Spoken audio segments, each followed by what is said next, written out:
It is not an understatement to say that the scale of the COVID-19 situation is immense in every sense of the way, from a health, but also from a social and naturally from an economical point of view.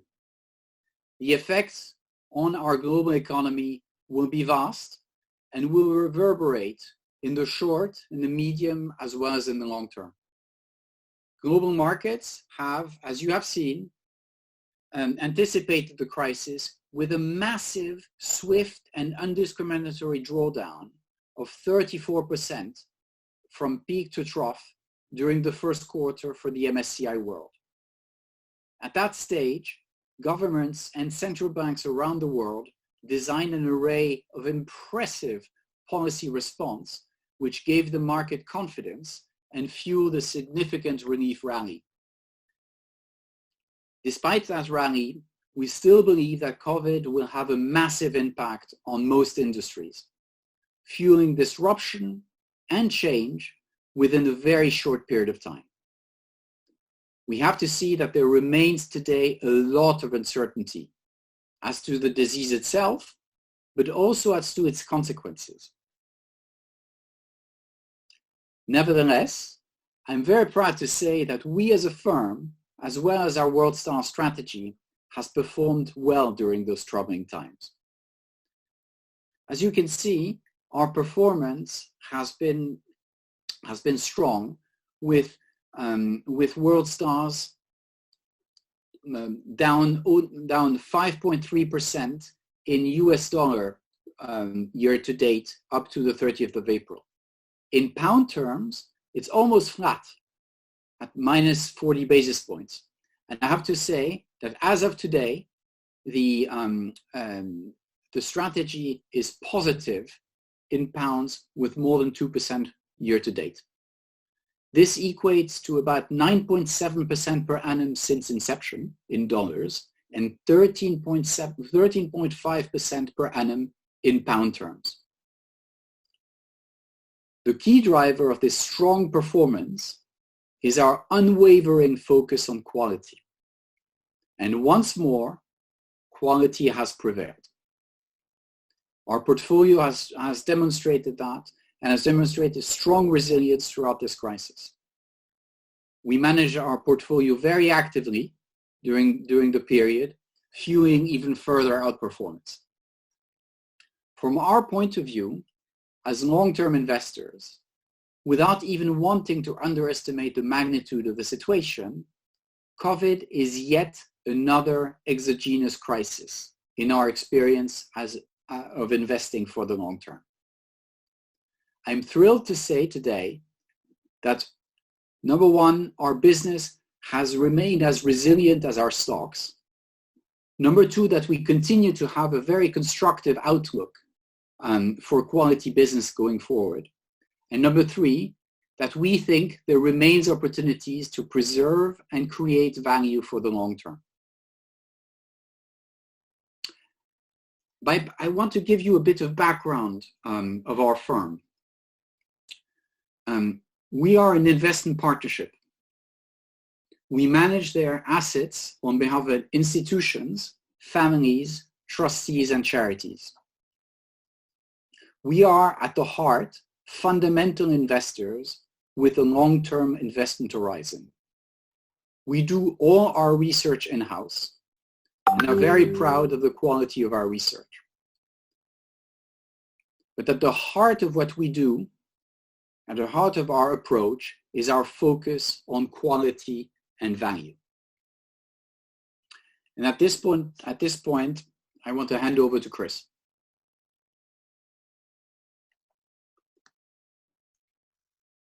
Sorry, thank you very much, Jerome. And thank you all for joining us on this call.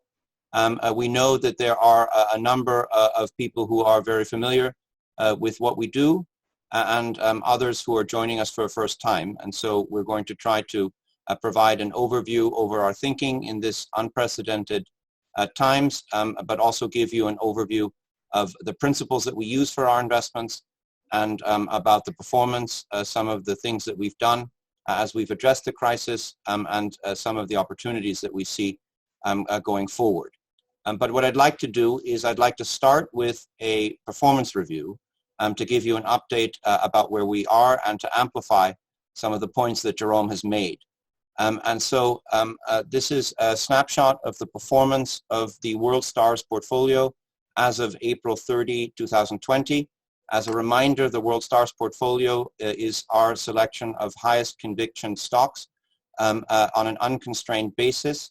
It's 20 to 30 stocks that we buy on the basis of their ability to generate quality and value for the long term. It's a portfolio that we first put together in October of 2012 and that we have run in a consistent manner ever since. The portfolio has been in separate accounts. That is the way that we have started to invest it. And from April of last year, we also have a UCITS, the World Stars Global Equity Fund. And that is the fund that we launched on the beginning of April, and that we're very pleased to have completed the first year of. If you look at the performance, you can see that since inception, we've generated a total return of 9.7% after fees. Our goal is to generate 8 to 10% or more over the long term. So we're very pleased to have achieved that. I think you can see that over 3 and 5 years, which I think are important timeframes, we've done that as well. And as you can see on a year-to-date basis, after very strong recovery in the month of April, the fund is down 5.3%, which we think is frankly an astonishingly resilient performance against the significant uncertainty that we face. Our approach is entirely unconstrained, so we do not follow any kind of benchmark, but because we invest in great global leading companies, we think the most appropriate comparison is the MSCI World. And if you compare that, you can see on this chart that we have done quite well. We've been able to add significant value over the 8 years that we have run the portfolio. You can see that over 3 and 5 years, we've added even greater value. And I think very importantly, you can also see that in this crisis, the portfolio has been extremely resilient. And I think the point that I would like to make is that you can see that the approach that we have is able to add value in good times, when stocks do well, when the global economy is growing, and when people have a positive approach to risk and to the type of assets that they would buy. The quality prevails. But very importantly, quality has stood the test in this downturn. As you can see, it is arguably the first very substantial downturn that we've had since we started the portfolio in 2012. And I think it is important that it has been as resilient as it has. And to give you a bit of detail on that, we've laid out some of the numbers in the spirit of a performance update. This is a chart that shows you the performance of the fund since the beginning of this year. Effectively, there's 3 periods, as we know, from the beginning of the year to February 19, which was arguably the peak in stocks, from February 19 to March 23rd, which was the bottom, and from March 23rd until April 30th, and obviously ongoing in terms of the significant rebound that we've had, and now the situation that we have in which we are having to deal with the consequences of the pandemic and the recovery from it. As you can see, even on that very short period of time in January, we did rather better and added value. But what I really want to show you is the outperformance that we were able to achieve on the way down, and that amounted to 6.4% over that period, and also through the end of March, as you can see. And of course, not surprisingly, we gave up some of that outperformance in the recovery, since you have had some stocks, generally not the ones we own, but other ones that are more affected, more volatile, more leveraged, that were more affected, and that also bounced back harder after the recovery. So I think that is about the performance and where we are in terms of the fund on a year-to-date basis. I then want to talk to you about the positioning of the portfolio and how we've been thinking about it. Some of you will be very familiar with this. And I think the point is it hasn't changed much because as part of our long-term investment horizon, which is really 5 to 10 years or longer, and in some cases include stocks that have been in Stern family portfolios since the 1950s, like Nestle and Roche, you can see that there's a great degree of consistency. I want to highlight on the bottom of these pie charts that the geographic exposure continues to be entirely in developed market, so the US and Europe. But meanwhile, the underlying exposure of the business is measured as the percentage of sales that companies generate in different regions is completely global. So you can see it's 45% US, it's 22% Europe, and it is then the remainder, the rest of the world. And that, I think, reflects the approach that we have of investing in companies in markets that we're familiar with, that have high standards of corporate governance, of resilience, of liquidity, and very importantly, incentives for the companies and for their managements that we're familiar with. It's not that we wouldn't invest in stocks that are listed in other markets. We just have a much higher threshold for the risk that is associated with that. If you look at the pie chart on the upper left-hand side, the GIC sectors, you can see it's highly diversified. Of course, the GIC sectors are have to be understood. So Amazon is lurking in consumer discretionary. Our position in American Tower, a leading company for a mobile and broadband communication, is in fact in real estate because it is one of the largest REITs in the world, but it is a highly diversified portfolio. If you look at it from a thematic allocation, which is the underlying drivers that we look at as we do our bottom-up investment, you can see, however, that about 40% is driven in one form or another, in a very broad sense, by digital transformation.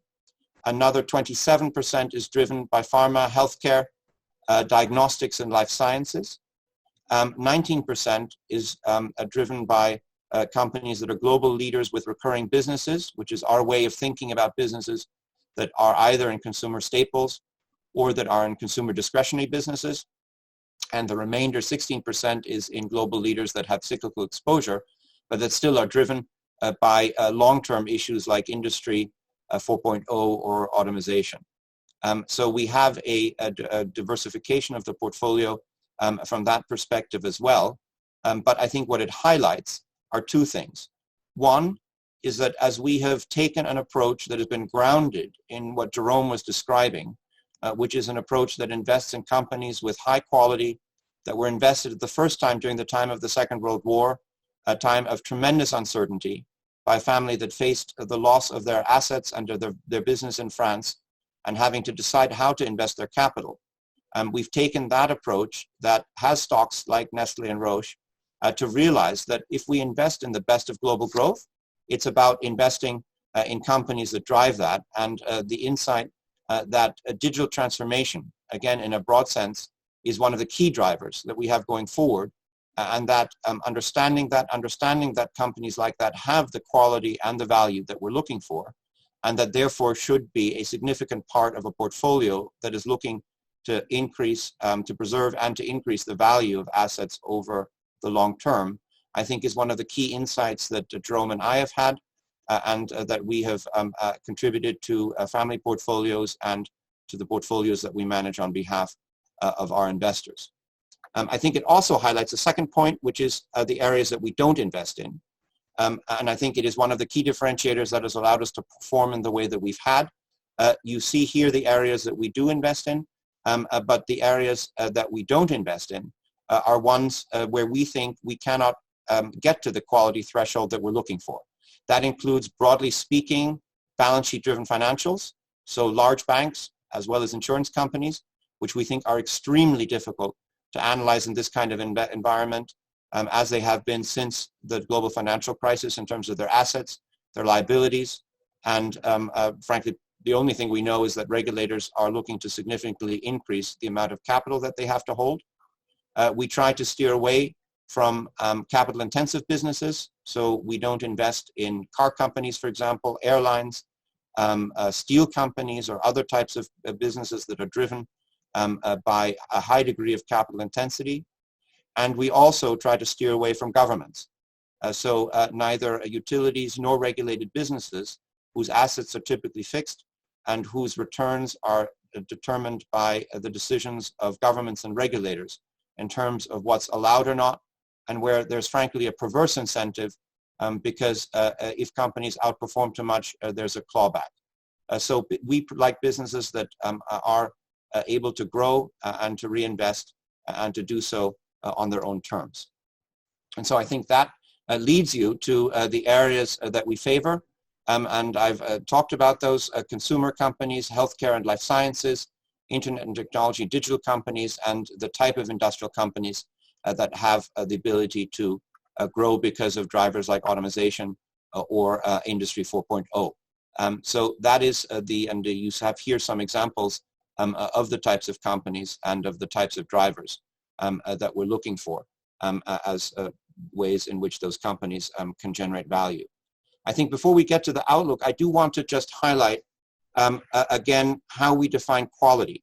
Again, a number of you we've had the conversation, but just to highlight the points again, we look for companies with these 4 criteria, and they're gating conditions for that. So if a company does not have the quality, it can be as cheap as it wants, and we won't invest. And I think that is a key determinant. I think it is also a key differentiator to what we do compared to what other types of investors with other types of approaches do. It's not taking away from what those people do. So there are approaches that are focused much more on growth and much less sensitive about value.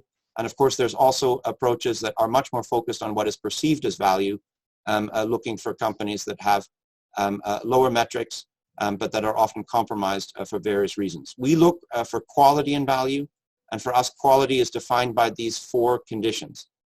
It's strong and sustainable competitive positions in good and growing industries, with managements with a strong record of value creation, and critically, in this kind of environment, balance sheets that are so strong that companies can weather any kind of adversity. And I think we've seen one of the many Warren Buffett quotes that I think come to mind at a time like this is the one about that we can only tell who's been swimming naked when the tide goes out.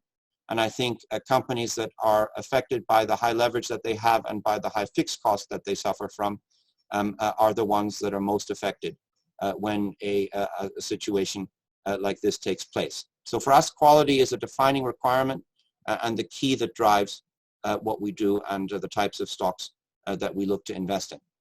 And I do want to highlight, and this is something that we have written about, but that may be also somewhat new to a number of you, is that we have integrated ESG fully into the investment approach that we have. So for us, the clues in the name, we're looking for strong and sustainable competitive positions. So sustainability, given the long-term nature of our investment approach, has always been critical. But over the last 18 months, we have integrated ESG into what we've done. We believe in the UN Sustainable Development Goals, the SDGs, as drivers for what we, in one form or another, should all try to achieve, and the principles for responsible investing that have been derived as a way for the investment management industry to try to further the achievement of those goals. So we've become signatories of the PRI, we've become signatories of the UK Stewardship Code, and we've gone through all the investments that we have in the World Stars portfolio to assess the impact of ESG as well as the exposure to other types of risks. We have reports, and we are very happy to discuss that in greater detail. So if you look at the portfolio and where it is now, it's the 20 to 30 positions. You know that we buy them. We tend not to reweight them, but rather try to hold them over the long term. You see in the top 5 holdings that you also have on the fact sheet, all 5 of them start with A. That is not deliberate, but it is something that's just happened. You can see it's Amazon, Adobe, Alphabet, American Tower, as I mentioned, the broadband communications related company, and Activision Blizzard, one of the 2 leading gaming companies that I'm going to talk about in a little bit more detail. But that's the exposures that you have. Amazon and Alphabet, Google in particular, have been in the portfolio since 2012. So they have been significant contributors, by far not the only ones, but they have done well. And as you can see, we've got 26 stocks. It's the weighted market cap is 280 billion. The median market cap is about 75 billion. So it truly is globally leading companies. The turnover is low. And I think one point to make, though, as you look at the stocks and as we also talk about some of the greater examples, is you can see we have also, in addition to a diversity of underlying businesses, a diversity of types of businesses. Because of the approach that we have some of the trillion-dollar companies like Amazon and like Alphabet. We have some companies that that are large cap companies that were not as large when we invested in, like Adobe and others. But we also have companies that we consider global mid caps, companies with market caps of 25 to 75 billion that can double and quadruple, and that we can invest in because of our approach and because of the fundamental analysis that we do, and that gives us the convictions to make those investments. So I then want to switch and focus a bit on our perspective, and we will have time for a discussion, and hopefully we'll be able to also share some of our views in a more interactive format. And I think, as Jerome said, and as you might have seen very briefly at the beginning, please do email your questions or send them to us in the form of the chat. Jerome will look at them and will then pose them, and hopefully we can get to as many of them as we can. But I want to highlight, as Jerome said, the COVID-19 crisis is an externality, but it is an externality that is significant, that we have to deal with, that has had a dramatic impact on us, on our businesses, and on our lives, and I think not to underestimate psychologically, that I think we can see in our interactions with different people. So I think preserving perspective in every aspect is absolutely critical, and I think it is a testament, I think, to the team that we have and to the communications that we've been able to continue with our work and our research and communication around investments, as we've had to move to a mode in which most of us are working from home. And frankly, the reason why I'm speaking to you from our office is because my mobile broadband, my broadband connection at home is still not strong enough here in London to be able to have a reliable service, which is one of the many things that makes me so optimistic about the future, which is that there's so much improvement that can have and that can take place. So the important thing, and I think you'll see that from the comments that we've made in the past in our comments, is that this externality took place against the backdrop of an extremely solid global economy. And at the beginning, that we saw at the beginning of the year, that we've experienced over the last couple, and that we fully expected would take place. So we didn't see it coming.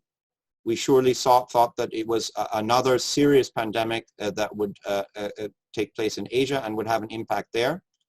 We could see the impact it had in China in terms of the actions that they took and the overall impact that would have on the global economy, but we frankly did not think it would have the impact that it did in Europe and in the US. I don't think we're alone in that, but I think, again, the fact that the portfolio has done as well as it has, and that that quality has stood the test, shows you, I think, that the approach that we've had.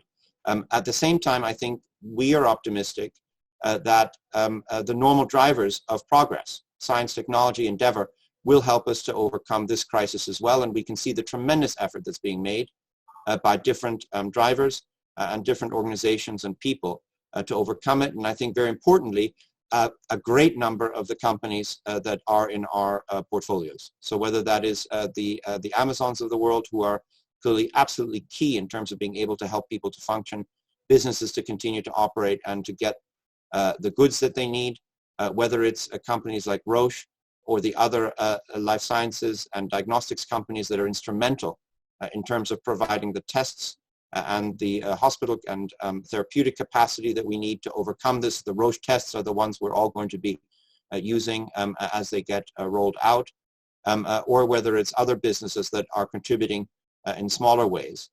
Everybody's goal is aligned, and I think that that is the key thing. I think we are thinking without with looking at based on our experience, based on the many conversations we're having with the companies that we're invested in, we think that clearly there is a ongoing period of acute dislocation. I think it is fair to say that that will last for at least 3 to 6 months. It'll take us through, certainly through the end of the summer and into the fall. That will be followed by a period of recovery that we think will take time. I think we can see snapshots of that in China, where activity in many cases is rebounding strongly, where also sales and numbers are improving, but where we're still in many cases far off from the activity and levels that we saw before the crisis. But we do think that in the long term we will recover, and that while there will be permanent change and disruption to industries and businesses, there will be companies that will be on the winning side of that and ones that are going to be on the losing side. I think it's important, and we can get into detail on that in the Q&A, that I think there's a good chance that we will have to live with COVID-19, that we will not be able to eliminate it. There are still no vaccines for a number of viral diseases, and there are very few diseases that have actually been eradicated. I think smallpox may be the only one. And we will have to deal with the significant overhang of the public investment that's been necessary to get us through this. It's Keynesian. I think it is justified, but it is a tremendous amount of additional debt, and that debt will have to be addressed. It'll be a function of economic growth, as it always is. It will be a function of inflation, which is one way in which a nominal debt to GDP is reduced, but it will also be a question of increasing taxation, and that is something that we're going to have to face and that we're going to have to deal with. The risks are clearly that something goes wrong with the disease, that it turns out to be even worse than it is through whatever way that it recurs, that it turns out that there's no immunity, or that it mutates in some kind of way. We have to face that risk, and there clearly is also a risk that the repercussions of the measures that have had to be taken will lead to adverse outcomes in terms of political unrest and potential financial instability. However, the basic point is we think that global incentives are aligned. So whether it's China and its government, or whether it is the US and its government, regardless of who's president coming from November, as well as the European Union and the UK from where we're speaking, the incentives to continue the global growth and prosperity have to be aligned, and that is what gives us fundamentally the confidence from an overall perspective. But then, of course, the question is, what does that mean for our portfolio specifically, and for the companies that are going to drive this, as they always do? So one of the key things is that we think that COVID-19 will accelerate economic change and disruption, and it will create huge opportunities for many of the types of businesses that we invest in. So I want to highlight 3 of the key drivers that we see. One is that there's clearly going to be a significant increasing shift from offline to online, an expansion of the digital economy, of e-commerce, payments, streaming, all the types of things that are related to that. And we've given you some examples here of the stocks that in our portfolio that benefit from that. That includes Amazon in e-commerce and cloud computing, which is only going to become more important.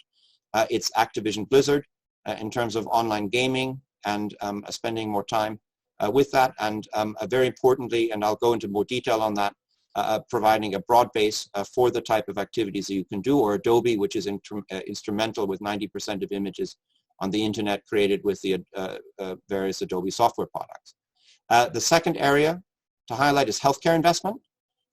Clearly, healthcare infrastructure and capacity has to be increased. The countries that are dealing well, like Germany, where I grew up, are dealing far better than others because of the significant investment that they've made in capacity and in testing. We're all going to still experience that, in particular in the US and in the UK, but also in terms of human resources, which is going to be very positive, I think, in terms of diagnostics and testing and R&D. And those are the key, those 27% that you saw earlier. They're in Roche, which is the only pharma company, but of course also diagnostics leader. It's in Thermo Fisher, and it's in other companies that are in medical devices and in life sciences. So they will benefit from this acceleration of change. And then finally, infrastructure investment, which I think is going to be key. I think it's going to be part of the economic stimulus that we're going to see going forward. And it's part of the renewal of the type of infrastructure we need, whether that's physical infrastructure or communications infrastructure. And again, some of the investments that we have in companies like Honeywell, the leader in controls, in Sika, which we only just bought after it sold off opportunistically in March, or whether it's American Tower, which is the broadband mobile communication company where clearly, as we can see, infrastructure has to be invested. These are businesses that will benefit. And that's why we think as there's this acceleration of change and disruption, our portfolio is coiled for performance in these different areas where there are companies that have done well, and that's I think what I want to highlight, like the ones that are in particular in e-commerce, in cloud computing, in certain software services or entertainment, or that are in consumer staples and therefore have continued to perform. But there are a number that have been hit. They have the balance sheets to get through it, but if you think of it, the healthcare, diagnostics and life sciences companies have been dramatically hit by the disruptions we've seen. Elective surgeries have essentially stopped, which are a significant portion of their business, and research and development in university and in institutional settings has virtually stopped where it's not related to COVID and because of the disruptions in particular in US universities. That will come straight back. We've had conversations with the heads of big American hospitals that rely on elective surgeries for their financials that basically say they will come back and they will go to 24/7 operations for the backlog. And whether that's a shoulder or a knee surgery, whether that is a cataract surgery of the type that Alcon needs to do, or whether that is diagnostic or other types of treatments for diseases, we all know that those are just postponed and they will have to be undertaken. So we're very optimistic, given the resilience that we've already had, that those kinds of companies will do very well going forward. The second one is in, and the second key area is in consumer discretionary. So areas where we simply can't spend, we don't want to spend, and we don't have the ability to do so. And whether that is companies like LVMH in luxury goods, where the demand for the Louis Vuitton handbags or other products has declined significantly, whether that's companies like the spirits companies we've invested in, where that bottle of scotch that you didn't drink, you're not going to drink it, but you certainly will going forward, or whether it's other businesses where there's a similar impact. Again, I think we're going to see that coming back very strongly, and in particular the indications that we see from China are that that is coming back very strongly. And then finally, there are industrial companies where this is the case, that have been hit by the lockdown and by the reduction in economic activity. And as we get out, as activity resumes, and as in particular stimulus and infrastructure it gets to be invested in broad areas, but in particular in healthcare, of course, we expect those to show a significant growth going forward as well. So even though on our framework we think that there's a 12 to 18 month period where we will be in a choppy situation, we'll have to be weary until we get back to the levels, we're very positive about the potential of the companies that we've invested in. And I want to just then briefly touch on some specific examples, and we can go into more detail in the Q&A as well as there of stocks that I've mentioned. One is Activision Blizzard. I can certainly tell you that my kids are spending a lot of time online and on their Xbox playing these games. They have a wide range of games.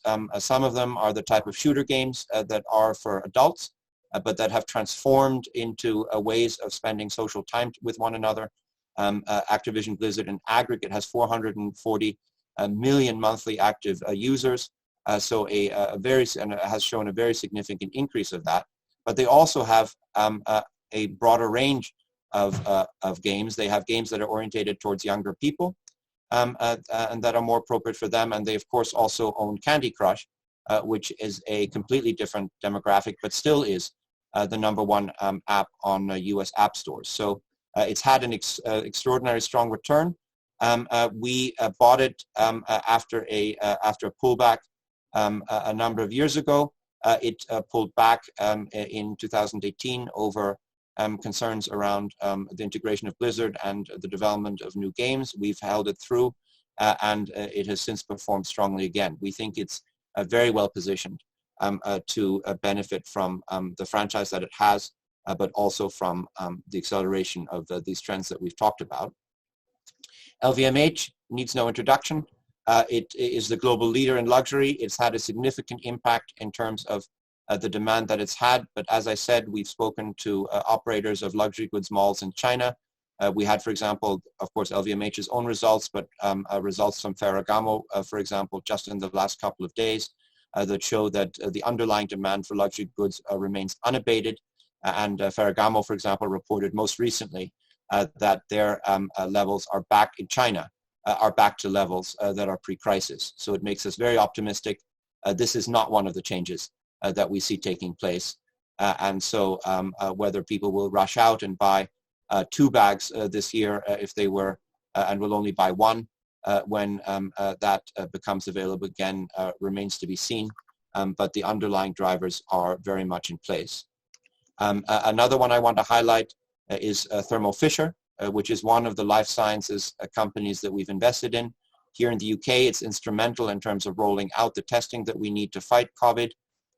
They are a hybrid because they have some businesses that are in diagnostics and testing that are strong on an ongoing basis, but they have others that are affected by this pullback I talked about in elective surgeries and in laboratory usage, where there have been significant declines, but where therefore we think there is very significant catch-up potential. You can see that the performance has been resilient, and we again think that that bodes very well for the type of business that Thermo can do as it moves going forward. In particular, it also was able to make an opportunistic acquisition, given the strength of its balance sheet, which is another element that the types of companies we invest in have. And then finally, Sika, a Swiss company that has a market cap of about 25 billion Swiss francs, that is a global leader in material technology for construction and waterproofing. If you have a flat roof or you've dug out your basement, I hope you've used Sika membranes because they are the highest quality, lowest cost you can possibly have. It is a resilient business with a strong balance sheet that is exceptionally well positioned for both a new construction and refurbishment across the world. Essentially, every crumbling building in a high-rise building in China is a significant revenue opportunity for Sika because they have products you can use to build things, like to control how your cement sets or how water does or does not come into your foundations or your roof. But they have similar products that allow you to refurbish what you've got, to fix your concrete, to stop your reinforced concrete steel beams from rusting, and so forth. It's also a company that I've been invested in one form or another since the early 2000s, and that we have a long history with because it was subject to a hostile takeover by descendants of its founding family and by Saint-Gobain. It was Europe's longest running takeover battle, and in association with Cascade, the Bill and Melinda Gates Foundation Trust Investment Office, and other investors, we successfully defended Sika against that hostile takeover. It has been a very positive association that has allowed us to get deep insights into its business, have a close relationship with management, but it also is one of the examples, going back to ESG, for how we engage with the companies that we invest in, but we stand up for our rights and for the rights of our investors if necessary. So I think with that, I will pause. I'll hand it back to Jerome, and I look forward to your questions. Thank you. Fantastic. Thank you very much, Chris, for all of this. And I want to also thank everyone who's been sending questions. I mean, we have had both the questions in terms of quantity, but also in terms of quality, are very interesting. And apologies if we don't get to every question then during this call. But let me make a few selection of those. I mean, the first one is probably a general one. And Chris, how do you think that the global recovery is shaping up? Are we talking about a V-shaped, W-shaped, U-shape, or any other letter which you can think of?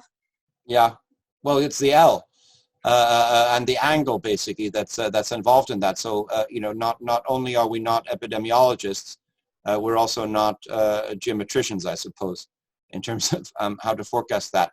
I think that what we're seeing already is, I think it's related to the differentiation and to the disruption that we're seeing, where there are parts of the global economy that are growing, that are continuing because they are key to providing goods and services that we need, while there's others that are very significantly impacted. And so I think from the perspective of the globe, we have to keep effectively the global economy and global markets apart from the types of companies that we invest in, and the performance of those companies, which can be differentiated. I think from an overall economic perspective, we clearly are seeing very significant disruption, and those 20 to 25% decreases in activity that we're seeing are going to be with us until we are in a position to take back the lockdown measures that we have. I think in some countries that's being done on a basis that is founded in fact. So with hospital capacity that is necessary in order to treat people, and with the testing that's necessary to identify people who need to be in isolation. But in other places in the US and in the UK, it seems to be done out of economic consideration with less capacity. So the trajectory, I think, is going to depend very much on that. If, as is hopeful, we will have a gradual reduction in the lockdowns through the second and third quarter, then I think we will also see economic activity resume.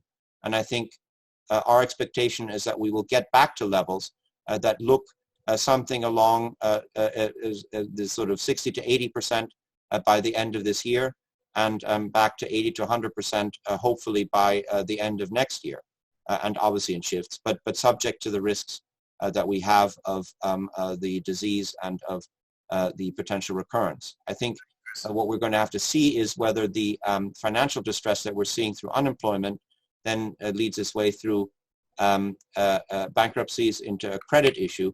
But we have so much resources being put into that from governments and central banks that I think that will be a depressant and not likely the cause of a financial crisis. Thanks, Chris. That makes a lot of sense. I think that I see from the questions which have come in, I mean, there's a lot of questions about valuation and where we are in terms of both markets, but also where our portfolio is. And I think where do you see this coming? Are we at the point where things are starting to be overvalued? Mm-hmm. Yeah. I think it's clearly a critical question, but I think you have to look at valuation on the long run. And of course, price to earnings ratios are the single most convenient, simple abbreviation for all kinds of different valuation metrics. And, for us, we look at long-term present values of cash flows that companies generate and returns that they are able to achieve on the capital that they invest. But a DCF is driven by the same parameters that underlie price to cash flow multiples, and that if maintenance capex equals depreciation, and if you look at working capital as a growth investment, that are price to earnings ratios. So they have their sense. The issue is that you have a couple of different parameters that are different. I think we were at the beginning of the year, I thought evaluations were perfectly reasonable in the face of significant global economic growth in terms and significant growth in the companies that we invest in, as well as the sustained low interest rate environment that we're in, and that I would expect to continue for the foreseeable future as governments have to take measures to offset the impact of the crisis. So if you look at that, then I think the valuations that we saw were perfectly fine. The issue we have now is that with earnings having declined as much as they have, price to earnings ratios are a very poor guide. We have to now look at normalized numbers, which for the market is very difficult because that's driven by analyst estimates that are just adjusted, over time. I think if we look at our own internal earnings estimates, then that we have much greater conviction, obviously, in those. And if you look at those and where we think companies will be in a year or two from now, we think that valuations are very, very attractive. So from that perspective, I'm really not concerned with valuations from a perspective where I think the businesses will be, where their prices are, and also where the interest rates are going to be, which are an element of the way in which we value companies.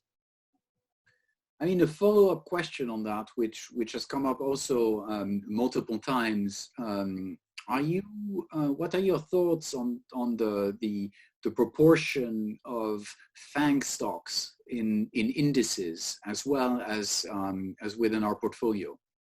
But I'm sure this has to be something with what's the proportion coming from those companies into global growth, isn't it? Yes, I think the question goes to sort of a number of things. It goes to the growth that those kinds of companies have had over the last years, the fundamental contribution that's had to the global economy, but also their proportion in the market cap of the indices, and therefore this question of whether how broad indices are and what the rally and the market levels may reflect or not. So I think it is simply a fact that many, not all, but many of the great companies that are related to, that are part of the FANGs, that are the digital platforms that we invest in, but that are also other companies like Apple that we think are more hardware driven, are the reason why they're the largest companies in the world, that they have the largest market caps that they have, is because of the business that they do and the profitability that they have. And so the first question is fundamentally, is that likely to change? And I think from our perspective, the answer is no. On the contrary, many, if not most of the trends that we've talked about are reinforcing of those businesses and of their potential. Of course, the question of regulation, but that's a different question, and of whether that will continue, but we think we're constructive about that as well. And if you look at it in terms of our portfolio, I think the key is, even though you look at the 40% that we've shown you in the pie chart, that reflects a number of different businesses. So it is the three big digital platforms, Amazon, Alphabet, and Facebook, that are driven by e-commerce, by cloud computing, and by advertising, which is another issue we could talk about, which has been resilient. But it is also then a series of other companies that are still that are highly diversified, and that are simply driven by the overall trend. And so I think that it's resilient, and that it is in fact an opportunity going forward because of the contribution that these companies are making with their business, and because of the valuations that they're trading at. That's very another question topic which is recurring is you've talked about active management during this crisis. Can you give us a bit of details on that? But considering we have another 3 to 4 minutes, please. Yes. Yes. So in terms of the steps that we've taken, the portfolio itself has been resilient, but we have an approach to have low turnover. We look to sell if we can find 2 or 3 companies in a year that we think are great, that are better than other companies that we own, or that can replace ones where we've been wrong, which will happen from time to time as well, then we think that that's a good pace for us. If you think of the portfolio itself, we made a few changes going into that proactively. The first one is that we sold a position in February that we had in Booking Holdings that we've talked about for a long time. It's a fabulous business. It's one of the largest e-commerce platforms in the world. It is the dominant online travel platform for hotel bookings in Europe, with 1.2 million hotels signed up, an unassailable competitive position, but clearly heavily impacted by the changes. And it was already the impact of China and the likelihood that travel would be one of the main areas that is so heavily disrupted, that led us to say that even as we had views and concerns about the downshift in growth that the company had, that it would be opportune to sell it, in particular because we didn't think that people had anticipated what it was. So that was a correct decision to sell that. That took cash up in the portfolio. We were able to take advantage of the downturn in March by buying 2 positions in companies that we had looked at for a long time that have been on our approved list. Givaudan, the global leader in flavors and fragrances, which is up 35% since we bought it, and Alcon, which we've been invested in through Nestle, then Novartis, and now independently, which is the leader in contact lenses and in cataract surgery. Contact lenses is progressing fine, although obviously people are spending less time outdoors and in rigorous activity that would lead them to use contact lenses. I'm wearing my glasses as well.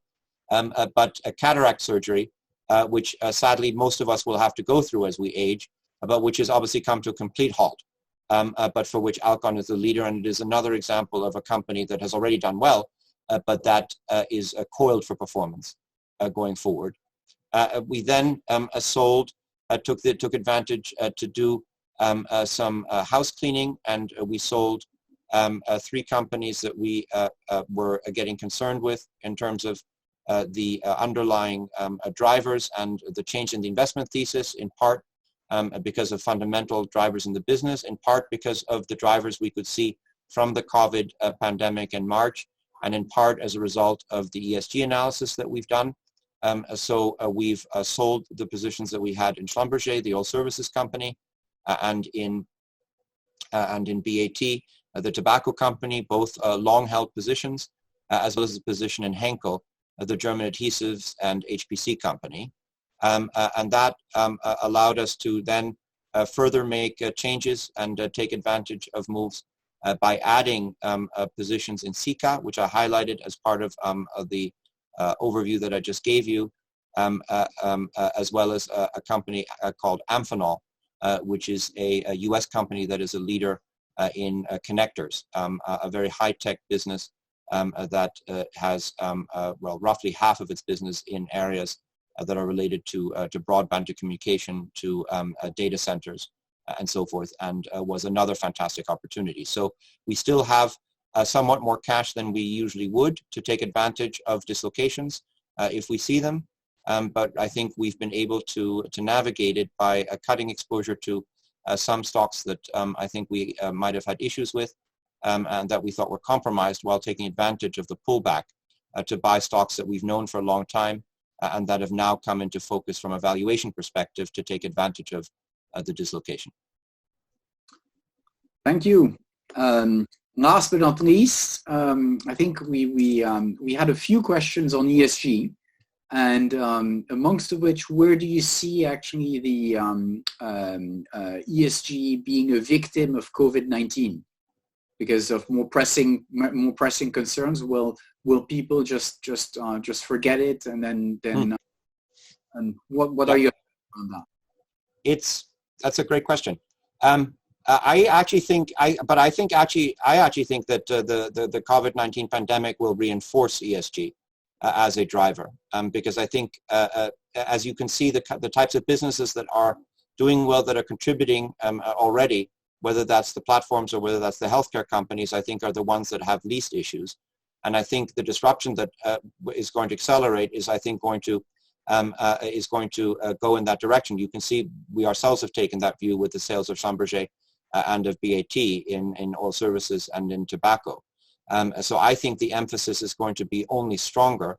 And I think one of the subjects that we can discuss is what types of companies will do well. I think the ones that have greater ESG issues are the ones that are involved in production and extraction of resources and in other types of practices where they're involved with businesses that are more capital intensive, that have much greater environmental impacts, that have much greater impacts on the human resources that they deal with. And I think the nature of businesses that are prospering, that are part of these shifts that we've talked about, is that they are more compliant with ESG. So on the contrary, I think that this crisis will reinforce the importance of ESG as a driver for investors, but also very importantly as a driver for investment returns. And that's why for us, we have done the work over the last 18 months to fully integrate it in what we do. So I think it's going to be a very important driver going forward. Fantastic. Well, thank you very much. Thanks, Chris, for all those details. And at this stage, on behalf of the partners of J. Stern & Co. and on behalf of Chris and me, I want to thank you for your time, for tuning in to this to to this to our update, and we look forward then to seeing you again either on Zoom and to have further updates then soon. Thank you for your time, and if you have any questions, please reach out to either Chris or myself. Thank you very much. Thank you. Bye.